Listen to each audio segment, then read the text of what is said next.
नमस्कार, आप देख रहे हैं कैपिटल टीवी का खास शो राहुल का अग्निपथ। मैं हूं परवीन शेख। राहुल गांधी की हेकड़ी आज चुनाव आयोग ने निकाल दी। उनके वोट चोरी के नारे पर इसी ने जमकर लताड़ा है। इसी ने कहा, भारतीय मतदाताओं के लिए वोट चोरी जैसे गंदे शब्दों का इस्तेमाल करके झूठा नैरेटिव गढ़ने की कोशिश करना न सिर्फ करोड़ों भारतीय मतदाताओं बल्कि लाखों चुनाव कर्मचारियों की ईमानदारी पर सीधा हमला है। अगर आपके पास यह सबूत है कि कोई व्यक्ति किसी चुनाव में 2 बार वोट डाल चुका है तो उसे आयोग को लिखित हलफनामे के साथ जानकारी देनी चाहिए, ना कि बिना सबूत पूरे देश के मतदाताओं को चोर कहकर अपमानित किया जाना चाहिए। इसी ने अपने इन सख्त तेवरों से राहुल गांधी की मुश्किलों में इजाफा कर दिया है। मुश्किलें तो राहुल गांधी के वकील ने भी बढ़ा दी हैं। सावरकर केस में राहुल के वकील मिलिंद पवार ने स्पेशल कोर्ट में याचिका दायर की थी, जिसमें उनकी जान को खतरा बताया गया था, लेकिन उसके बाद उस सुरक्षा अर्जी को वापस ले लिया गया। और इस पर चर्चा के लिए स्टूडियो मौजूद है कैपिटल टीवी के executive editor Rajiv Kumar. Sir, आपका बहुत बहुत स्वागत। धन्यवाद। चुनाव आयोग का जो वोट चोरी को लेकर जवाब आया है वो राहुल गांधी के लिए कितना बड़ा झटका? देखिए, झटका तो राहुल गांधी को हर रोज लगता है, लेकिन ये जो चुनाव आयोग ने बोला है ये एक संकेत है आगे के लिए, क्योंकि ऐसे ही मामले राहुल गांधी के ऊपर अलग अलग अदालतों में चल रहे हैं, जिसमें लगभग 28 ऐसे केसेस हैं जिसमें मानहानि का आरोप राहुल गांधी के ऊपर लगाया गया। कुछ व्यक्तिगत हैं और कुछ सार्वजनिक हैं, कुछ संगठनों के लिए हैं, जैसे सेना के ऊपर टिप्पणी का आरोप लगा इनके ऊपर, और उसके बाद उसमें सुनवाई हो रही है, इनको जमानत लेनी पड़ी। उसी तरह से अमित शाह को हत्यारा कहने को लेकर भारतीय जनता पार्टी के कार्यकर्ता ने आरोप लगाया है कि उन्होंने भारतीय जनता पार्टी के कार्यकर्ताओं को बोला कि एक यही पार्टी के लोग हैं जो कि एक हत्यारा को अपना राष्ट्रीय अध्यक्ष बना सकते हैं। उसी तरीके से अलग अलग मामलों में इनके खिलाफ केसेस चल रहे हैं, चाहे सावरकर का मामला हो या फिर मोदी सरनेम का मामला हो, जिसमें सजा भी मिल गई, सस्पेंशन अभी है सुप्रीम कोर्ट से और सजा में सस्पेंड किया गया है, सुनवाई खत्म नहीं हुई है। उसी तरीके से ये बड़ा संकेत है कि जिस तरह इन्होंने पहले एक बार बोला था राफेल डील के ऊपर, जब पीएम मोदी पर आरोप लगा रहे थे तो कहा था कि चौकीदार चोर है। चौकीदार शब्द का उपयोग किया पीएम मोदी के लिए,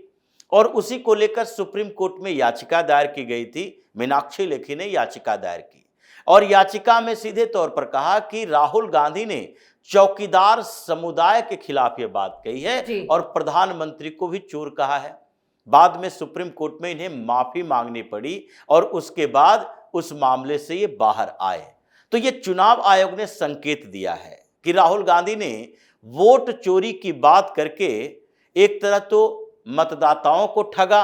उनको चोर बताया है, दूसरे तरफ वोट चोरी का आरोप जिस संगठन संस्था के ऊपर लगा रहे हैं, एक संवैधानिक संस्था है चुनाव आयोग, और चुनाव आयोग का मतलब मुख्य चुनाव आयुक्त और उसके 2 चुनाव आयुक्त नहीं होते, यानी कि 3 चुनाव आयोग में बैठे हुए मुख्य चुनाव आयुक्त और 2 आयुक्त, ये दोनों जो हैं, यही तीनों का तस्वीर लगाने से चुनाव आयोग के यही तीनों अधिकारी की बात नहीं होगी, बल्कि लाखों कर्मचारी जो चुनाव आयोग के साथ जुड़े रहते हैं चुनाव के समय, ऐसे सरकारी अधिकारी होते हैं। तो उन सारे अधिकारियों को इन्होंने चोर बताया। फिर वो लाखों कर्मचारी जो कि वोटर रोल बनाते हैं, उन सारे लोगों को इन्होंने चोर बता दिया है कि वोट चोरी होती है। कैसे होती है? तो ये जो फर्जी वोट हैं वो डाले जाते हैं, तो डलवाता कौन है? वो डलवाता स्टेट की मशीनरी, जिसके कर्मचारियों को, अधिकारियों को चुनाव की ड्यूटी पर लगाया जाता है। तो ये आरोप उन कर्मचारियों और अधिकारियों के ऊपर लगाया जा रहा है कि ये सब मिलजुल कर वोट की चोरी करवाते हैं। लेकिन राहुल गांधी ये नहीं बताते कि ये जो वोट की चोरी का आरोप उन कर्मचारियों पर लगा रहे हो, सरकारी अधिकारियों पर लगा रहे हो, वो स्टेट की मशीनरी का पार्ट है और चुनाव के समय केवल उनकी ड्यूटी चुनाव आयोग तय करती है। तो उन सारे अधिकारियों कर्मचारियों को चोर कहना बंद कर दें। ये जो गंदे शब्द का इस्तेमाल कर रहे हैं वो इस्तेमाल करना बंद कर दें, या फिर आरोप लगाना है तो आरोप के लिए एक फॉर्मल कंप्लेन करें और उस कंप्लेन में आप अपने हस्ताक्षर करें कि देखिए ये कुछ वोट हैं जो कि 2 बार 3 बार दिए गए, एक ही व्यक्ति ने 3-4 बार वोट दे दिया और उसके बाद चुनाव आयोग उस पर देखेगा कि जो वोटर लिस्ट तैयार होता है और जब चुनाव के दौरान जो वोट करते हैं तो उसके नाम के साथ टिक किया जाता है और फिर वो सारे टिक किए हुए नाम फिर से एक लिफाफा में बंद होता है और ईवीएम में जो वोटिंग होती है उसके साथ उसका मिलान होता है। तो उस समय आप आरोप लगाए, उसके मिलान के बाद होगा कि देखो एक नाम के 4 लोग हैं और चारों फर्जी वोटर जो हैं वो एक ही जगह पर 2 जगह पर कहीं भी वोट डाले हैं। तो इसलिए चुनाव में वोट चोरी का आरोप लगाने का मतलब यह है कि चुनाव आयोग ने इस बात संकेत दिया कि अभी आपके खिलाफ कानूनी कार्रवाई होगी और वो कानूनी कार्रवाई एक व्यक्ति एक संस्था के तरफ से नहीं होगी जी। ये चुनाव आयोग के तरफ से सिर्फ नहीं होगी, बल्कि चुनाव आयोग के अंदर आने वाले वो सारे कर्मचारी जो कि चुनावी प्रक्रिया का हिस्सा होते हैं, उन सब के साथ आपके खिलाफ आरोप लगाया जाएगा। ये मानहानि का आरोप अलग से है और चुनाव आयोग जो लीगल कार्रवाई करेगी वो लीगल कार्रवाई अलग से होगी कि आप एक संवैधानिक संस्था की छवि खराब करने के लिए प्रोपेगेंडा फैला रहे हो और जब आपसे कंप्लेन की मांग की जाती है तो आप नहीं करते। तो ये सारी परिस्थितियां जैसे निर्मित हुई है राहुल गांधी के खिलाफ, उसमें चुनाव आयोग का एक्शन तो है ही, दूसरी तरफ से इनके इस फर्जी दावों की पोल भी खुल रही है और इनसे डिमांड की जा रही है कि अगर आपने एक उदाहरण एक क्षेत्र का दिया जहां आपको लगता है कि ये सस्पिशियस वोटर है, क्योंकि जब तक वोटर का वेरिफिकेशन नहीं होता और चुनाव आयोग सत्यापित नहीं कर देता कि ये फर्जी वोटर थे, यानी कि जैसे बिहार में एसआईआर के माध्यम से कहा जा रहा है कि 65 लाख फर्जी वोटर थे और उसमें एक एक आंकड़े दिए जा रहे हैं, उसी तरीके से जब तक चुनाव आयोग सत्यापित नहीं करता तब तक वो फर्जी नहीं माना जाएगा। लेकिन सस्पिशियस वोटर तो है, जैसे राहुल गांधी सस्पिशियस वोटर लेकर आए महादेवपुरा से, उसी तरीके से सस्पिशियस वोटर की लिस्ट आई है और राहुल गांधी के रायबरेली से जहां ये सांसद चुनकर आए हैं वहां पर बताया गया है कि 2,89,000 यानी कि 2,100,000 के करीब ये वोटर जो है वो सस्पिशियस वोटर है, जिसमें कुछ रिपीटेड वोटर हैं जो एक से ज्यादा मतदान केंद्रों पर इनका नाम है,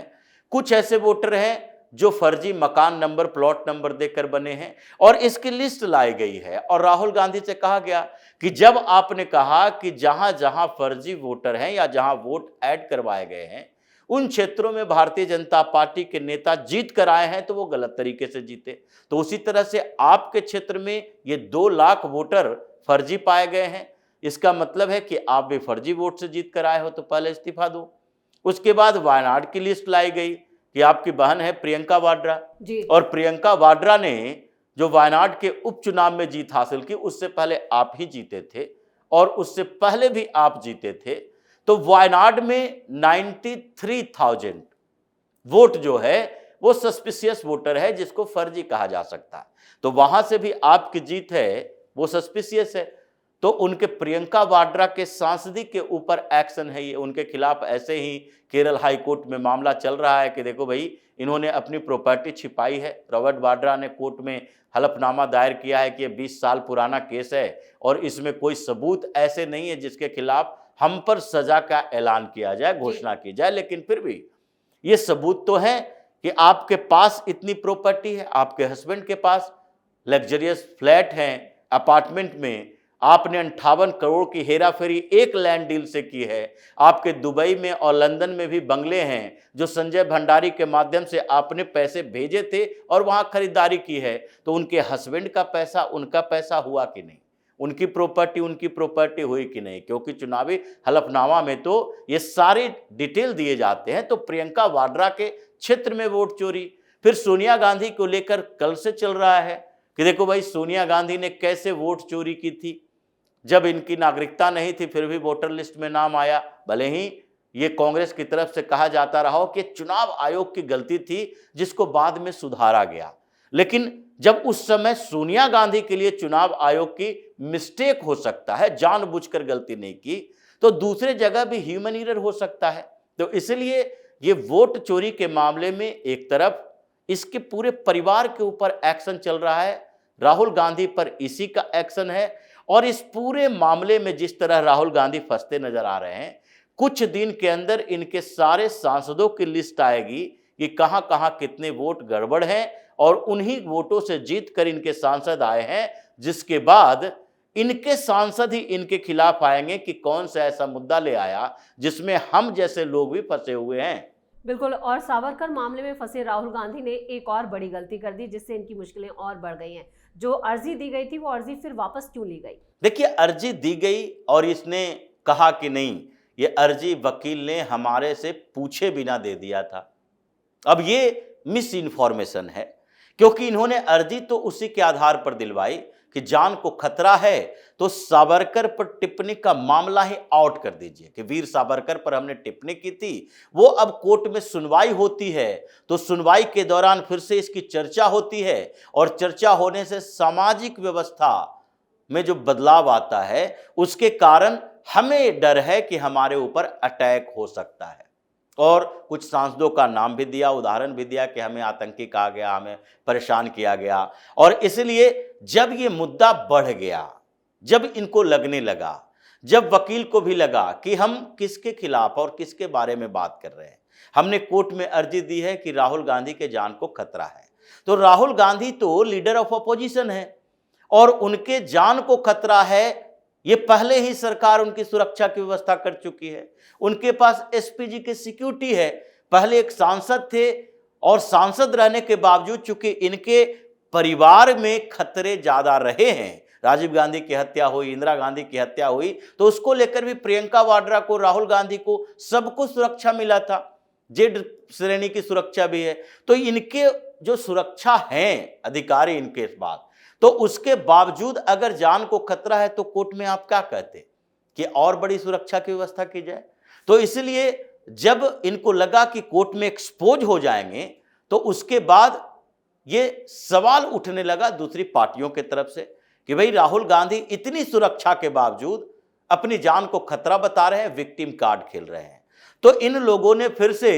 ये वकील से बात करके वो याचिका वापस लिवाई, और उसके बाद ये प्रोपेगेंडा फैलाने शुरू कर दिया कि नहीं, राहुल गांधी से सहमति नहीं ली गई थी, वकील ने अपने मर्जी से अर्जी डाल दी। तो वकील बिना क्लाइंट के मर्जी से कैसे अर्जी दायर कर सकता है, क्योंकि अर्जी पर तो सिग्नेचर क्लाइंट का ही होता है। इसीलिए राहुल गांधी वीर सावरकर मामले में फंसे हुए हैं, और पहले भी सुनवाई के दौरान इनसे सबूत मांगे गए थे कि आपने किस आधार पर वीर सावरकर के बारे में लिखा, और बोला कि उन्होंने अपनी किताब में लिखा है कि मुसलमान युवकों को पिट रहे थे हम लोग, और हम लोग खुश हो रहे थे उसकी पिटाई करके, और इसका जिक्र किसी किताब के बारे में बताया, कहीं किताब में तो है नहीं। तो सात्विकी सावरकर चूंकि वीर सावरकर के परपोते हैं, तो इसलिए जब उनके खानदान परिवार का मामला है तो वो आउटसाइडर नहीं है, जिसके बारे में बार बार कहते हैं कि हर जगह पर कि ये केस से सीधी तरह से जुड़े हुए व्यक्ति नहीं है, इसलिए इनके खिलाफ जो मानहानि हुआ है वो